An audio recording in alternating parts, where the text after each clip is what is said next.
Да, меня приветствовать вас здесь, что у вас конференция здесь такая, очень такой полезной, хорошей темой, актуальные проблемы философии и политологии.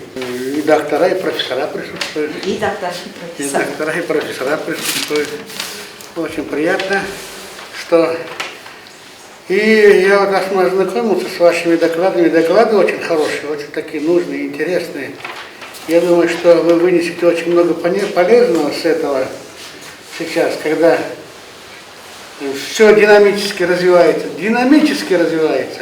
И наука, ваша, наша философия, политология, наша лингвистика, все развивается динамически, очень быстро.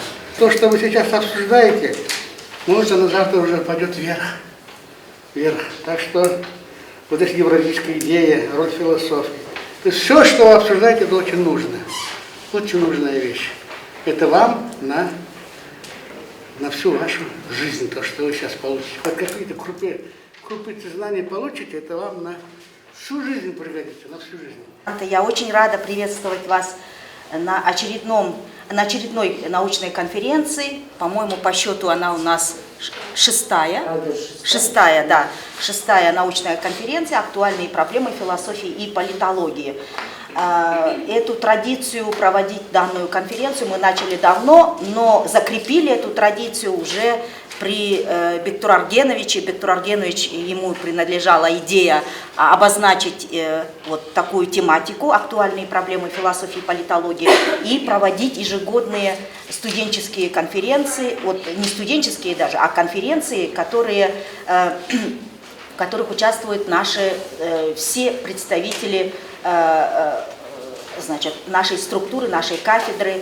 Это магистранты, студенты, аспиранты и желающие, конечно, кто хотел бы выступить, и докторанты. Евразийская идея как фактор интеграции на постсоветском пространстве – это тема, которая на протяжении последних 3 десятилетий является весьма актуальной темой, как в научном и экспертном дискурсе на постсоветском пространстве, и в том числе в Кыргызстане, конечно. Вот. Относительно недавно мы отметили 30-летний юбилей нашей независимости. Вот. И для кыргызстанцев, конечно, данный юбилей – это повод еще раз задуматься о том, какой опыт мы приобрели за этот период независимости. Можем ли мы самостоятельно все-таки определять вектор развития дальнейшего, как экономического, так и политического и социального. И национального. Он создает проблему. Сама идея евразийства, она родилась 100 лет назад.